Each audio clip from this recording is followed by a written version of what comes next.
سورۃ النساء میں اللہ جل وعلا نے دو قسم کے توبہ کرنے والوں کا ذکر فرمایا ہے۔ توبہ دونوں قسم کے لوگ کرتے ہیں، لیکن ایک وہ طبقہ ہے کہ جن کی توبہ اللہ جل وعلا قبول فرماتا ہے، اور دوسرا وہ ہے جن کی توبہ ہی نہیں ہے۔ ہم نے اپنے آپ سے پوچھنا ہے کہ ہمارا شمار کون سے طبقے میں ہوتا ہے۔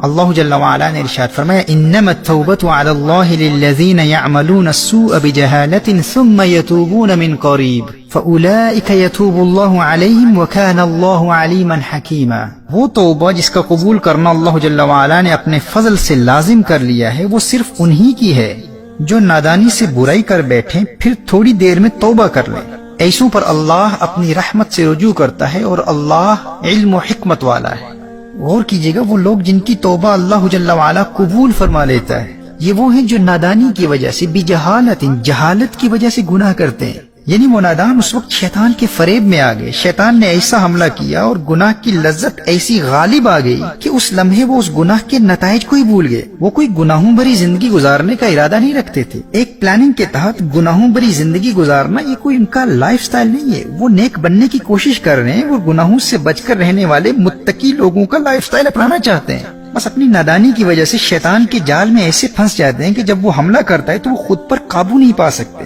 لیکن گناہ کے فوراً بعد انہیں اس بات کا احساس ہو جاتا ہے کہ میرا اللہ دیکھ رہا ہے اور میں نے اتنی بری حرکت کی۔ اب وہ بغیر تاخیر کے آئندہ گناہ نہ کرنے کے پختہ ارادے سے فوراً سچی توبہ کر لیتے ہیں۔ فرمایا شرط یہ ہے ثم یتوبون من قریب،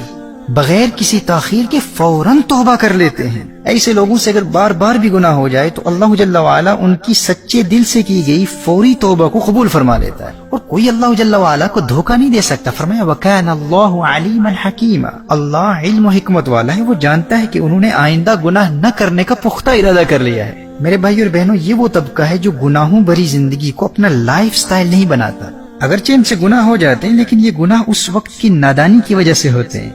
یہ اندر ہی اندر ندامت و شرمندگی کے ساتھ کڑتے رہتے ہیں، اور اس گناہ کی تکلیف کو اپنے باطن میں محسوس کرتے ہیں، اور پھر سچی توبہ میں تاخیر بھی نہیں کرتے۔ ایسے لوگوں کی توبہ اللہ قبول فرما لیتا ہے۔ لیکن دوسرا طبقہ وہ ہے جو اس وقتی غفلت و نادانی کی وجہ سے گناہ نہیں کرتے،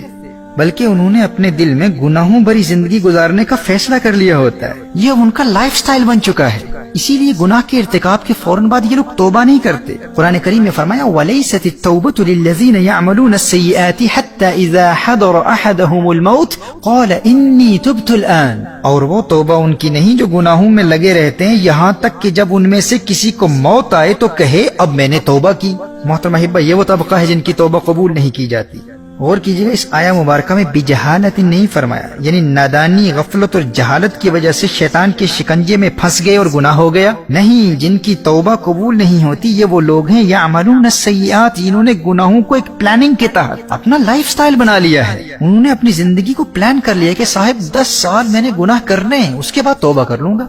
ایسے لوگ کہتے ہیں کہ ہاں مجھ سے گناہ ہوا ہے، لیکن میں تو ابھی جوان ہوں نا، ابھی بہت وقت پڑا ہے، ابھی میں نے کم از کم 2 سال تو اپنی لائف کو بھرپور انجوائے کرنا ہے، پھر ایسی توبہ کروں گا کہ دنیا حیران ہو جائے گی۔ ابھی اتنے عرصے کی محنت کے بعد بڑی مشکل سے فلاں لڑکی سے میرا رابطہ ہوا ہے، ابھی تو بات چیت شروع ہوئی ہے، بس ایک مرتبہ اسے حاصل کر لوں نا، پھر اس کے بعد میں توبہ کر لوں گا، پختہ توبہ کروں گا۔ بھائی فلاں کاروبار میں مصروف ہوں، بس 2 سال تک خوب دولت کمانی ہے میں نے، اس کے بعد دیکھنا مجھ سے بڑا کوئی متقی نہیں ہوگا، بس یار رمضان المبارک تک گناہ کروں گا، اس کے بعد میری زندگی میں انقلاب آ جائے گا۔ اب کچھ لوگوں نے ایسی پلاننگ کی ہوتی ہے کہ بس 6 مہینے تک مزید گناہ کروں گا اور پھر دیکھنا حج پر جاؤں گا، پھر میری زندگی میں ایسی تبدیلی آئے گی کہ تم مجھے پہچان ہی نہیں پاؤ گی۔ اب یہ وہ طبقہ ہے جن کے متعلق اللہ جل وعلا نے ارشاد فرمایا کہ ان کی توبہ ہی نہیں ہے۔ ایسی توبہ کرنے والوں کے ذکر کے دوران اللہ جل وعلا نے یہ نہیں فرمایا یعملون السیئات بجہالۃ کہ یہ وقتی غفلت و نادانی کی وجہ سے گناہ کر بیٹھتے ہیں، نہیں، بلکہ یہ مکمل پلاننگ کے تحت گناہ کرتے رہتے ہیں کہ ہم ایک خاص مدت تک اللہ کی نافرمانی کرتے رہیں گے۔ اب یہ وہ لوگ ہوتے ہیں جنہیں آپ توبہ کی دعوت دیں تو یہ کہتے ہیں کہ بھئی آپ ہمارے لیے دعا کیجیے، بس آپ کی دعاؤں کی ضرورت ہے، اب میں زندگی کے اس حصے میں گناہ چھوڑ نہیں سکتا، اب کیا کروں، میں ایسا ہی ہوں۔ کچھ ایسے کہتے ہیں بس میں ایسا ہی ہوں بھائی، اب میں کیا کروں، بس چند سال تک گناہ کروں گا، اس کے بعد میں توبہ کر لوں گا، آپ ہمارے لیے دعا ضرور کیجیے گا۔ قرآن کریم میں اللہ جل وعلا نے ارشاد فرمایا ایسے لوگوں کی توبہ ہی نہیں، بلکہ ایسے لوگوں کو توبہ کا موقع ہی نہیں ملتا، یہ تاخیری حربے اختیار کرتے رہتے ہیں۔ حتی اذا حضر احدهم الموت قال انی تبت الان، یہاں تک کہ ایک باقاعدہ پلاننگ کے ساتھ توبہ کو مؤخر کرتے رہتے ہیں، اور اچانک موت آ جاتی ہے اور موت کو دیکھ کر کہتے ہیں میں نے اب توبہ کر لی۔ لیکن اس طبقے سے تعلق رکھنے والوں کا جواب کبھی کچھ ایسا بھی ہوتا ہے کہ میں گناہ تو نہیں چھوڑ سکتا، لیکن میں ساتھ ساتھ صدقہ و خیرات بھی تو خوب کرتا ہوں بھائی، میں آنے والے 5 سالوں تک یا 10 یا 20 سالوں تک گناہ بھی کرتا رہوں گا اور میری فلاں نیکیوں اور فلاں صدقات و خیرات سے حساب برابر بھی ہوتا رہے گا، اللہ جل وعلا بیلنس کر دے گا، العیاذ باللہ۔ اور پھر ایک وقت آئے گا کہ ان گناہوں کو بھی چھوڑ دوں گا۔ اچھا، کچھ لوگ کسی میریکل کے منتظر ہوتے ہیں، وہ کہتے ہیں ایک دن میری زندگی میں ایسا آئے گا، وہ حج کا دن ہو یا لیلۃ القدر ہو یا شب برات ہو، ایک ایسی رات آئے گی جو میرے دل کی دنیا بدل کر رکھ دے گی، بس میں اس میریکل کا منتظر ہوں۔ I'm just waiting for that miraculous night that will change my entire life. It will completely transform me. And until then I will continue with my sinful activities. اس وقت تک میں گناہوں سے بچ ہی نہیں سکتا۔ میرے بھائی اور میری بہنوں، یہ وہ لوگ ہیں جن کے متعلق اللہ جل وعلا ارشاد فرماتا ہے کہ اللہ ایسے لوگوں کی توبہ قبول نہیں فرماتا، یہ ایسے ہی زندگی گزارتے رہتے ہیں یہاں تک کہ ان کی موت آ جاتی ہے اور پھر موت کو دیکھ کر کہتے ہیں اللہ ہمیں معاف فرما دے، آج میں نے توبہ کر لی۔ اب ہم نے اپنے آپ سے پوچھنا ہے کہ ہمارا تعلق توبہ کرنے والی کس جماعت سے؟ اب دیکھیے، گنہگار دونوں ہیں، گنہگار وہ بھی تھے، گنہگار یہ بھی ہیں۔ وہ پہلے طبقے کے لوگ بھی گناہ کرتے ہیں اور ممکن ہے کہ اس دوسرے طبقے کے لوگوں کی بنسبت عملاً ان سے گناہ زیادہ بھی ہو جاتے ہوں، لیکن گناہوں بھری زندگی گزارنا ان کا لائف سٹائل نہیں ہے، وہ کسی پلاننگ کے تحت گناہ نہیں کرتے، وہ ایک پاکیزہ زندگی گزارنا چاہتے ہیں، لیکن ایمان کی کمزوری کی وجہ سے شیطان کے فریب میں آ کر اگر ان سے گناہ ہو جائے تو وہ اللہ سے ڈرتے رہتے ہیں، اندر ہی اندر کوڑتے رہتے ہیں۔ حدیث شریف میں آتا ہے نا، اگر نیکی انسان کے دل میں خوشی پیدا کر دے، انسان کو خوش کر دے تو انسان مومن ہے، اور اگر گناہ کی وجہ سے انسان کے دل میں درد اور تکلیف محسوس ہو تو یہ ایک مومن ہونے کی علامت ہے۔ لیکن تباہی اور بربادی کے راستے پر وہ ہے جو نیکی کرے اسے خوشی محسوس نہ ہو، اور گناہ کرے اور دل میں تکلیف ہی محسوس نہ ہو۔ جب گناہ کا احساس ہی ختم ہو گیا تو انسان کی زندگی میں یہ سب سے خطرناک مرحلہ ہے، ایمان کے سلب ہونے کا اندیشہ ہے۔ تو وہ لوگ جو کسی پلاننگ کے تحت گناہ نہیں کرتے اور اگر گناہ ہو جائے تو وہ اللہ سے ڈرتے رہتے ہیں اور اندر ہی اندر کوڑتے رہتے ہیں، گناہوں کے درد کو محسوس کرتے ہیں، اور جب نادانی اور غفلت سے گناہ ہو جائے تو ایک لمحے کے لیے بھی تاخیر نہیں کرتے، فوراً توبہ کر لیتے ہیں۔ تو اللہ جل وعلا ایسے گنہگاروں کی توبہ فوراً قبول کر لیتا ہے، کیونکہ وَكَانَ اللَّهُ عَلِيمًا حَكِيمًا۔ اسی آیت میں فرمایا کہ اللہ جانتا ہے، اللہ کو اس بات کا علم ہے کہ وہ اللہ سے ڈرتے بھی ہیں اور نادم و شرمندہ بھی ہیں، اور اس وقت توبہ انہوں نے آئندہ گناہ نہ کرنے کا پختہ ارادہ بھی کر لیا ہے، اور پھر توبہ میں تاخیر بھی نہیں کرتے، فوراً توبہ کر لیتے ہیں۔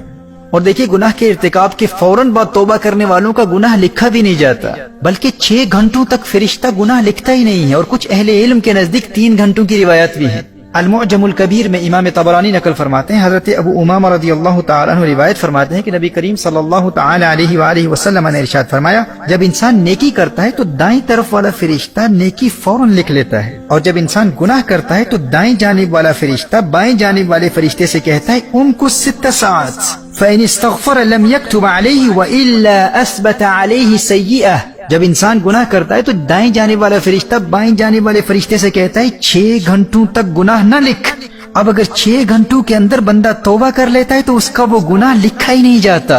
اور اگر توبہ نہیں کرتا تو 1 گناہ لکھا جاتا ہے۔ امام سیوطی فرماتے ہیں یہ حدیث صحیح ہے، لیکن یاد رکھیے یہ اس کے لیے جس سے غفلت کی وجہ سے گناہ ہو جائے، اس کے لیے نہیں جو مکمل پلاننگ کے ساتھ گناہ کرتا ہے اس ارادے سے کہ میں 6 گھنٹوں کے اندر توبہ کر لوں گا تو گناہ لکھا ہی نہیں جائے گا۔ ایسا شخص بھی اس دوسرے طبقے میں شمار ہوتا ہے جو گناہوں کو پلان کرتا ہے، بلکہ جو 6 گھنٹوں کے اندر توبہ کرنے کے ارادے سے گناہ کرتا ہے تو ایسے انسان کا ایمان ہی سلب ہو سکتا ہے، کیونکہ وہ اللہ کی رحمت کا مذاق اڑا رہا ہے۔ تو محترم احبہ، اللہ جل وعلا سے ڈرتے رہو، اور اگر غفلت کی وجہ سے گناہ ہو جائے تو توبہ میں تاخیر نہیں کرنی، آئندہ گناہ نہ کرنے کے پختہ ارادے سے فوراً توبہ کر لینی ہے۔ ہم انسان ہیں، ہم سے گناہ ہو سکتے ہیں، لیکن اللہ جل وعلا کی پناہ مانگی اس حالت سے جب انسان توبہ کرنے والوں کے دوسرے طبقے میں شامل ہو جاتا ہے۔ سچی توبہ سے محبت کرتے رہو اور اپنا محاسبہ کرتے رہو، خود سے پوچھتے رہو کہ ہمارا شمار توبہ کرنے والوں کے کون سے طبقے میں ہوتا ہے۔ کہیں ہم اس خوش فہمی کا شکار تو نہیں ہے کہ 2 سال بعد گناہ سے توبہ کرنے کا موقع مل جائے گا، یا حج میں توبہ کر لیں گے، رمضان المبارک میں توبہ کر لیں گے، فلاں حرام کاروبار میں کامیاب ہو جائیں پھر توبہ کر لیں گے۔ اگر گناہوں بری زندگی کی پلاننگ کر کے ایک خاص مدت کے لیے بھی گناہوں بری زندگی کو اپنا لائف سٹائل بنا لیا تو ہم اللہ کے غضب اور عذاب اور تباہی اور بربادی کے راستے پر گامزن ہیں۔ اور اگر ہم نے گناہوں کو اپنا لائف سٹائل نہیں بنایا لیکن غفلت کی وجہ سے کبھی گناہ ہو جاتے ہیں، لیکن ہم ندامت اور شرمندگی کے ساتھ بغیر کسی تاخیر کے فوراً توبہ کر لیتے ہیں، تو پھر توبہ سے محبت کرتے رہو۔ وہ دن دور نہیں ہے کہ تمہاری سچی توبہ کی برکت سے اللہ جل وعلا تمہارے دل کو گناہوں سے پاک فرما دے گا۔ بس شرط یہ ہے کہ اگر گناہ ہو جائے تو توبہ میں تاخیر نہیں کرنی، جیسے قرآن میں فرمایا ثم یتوبون من قریب،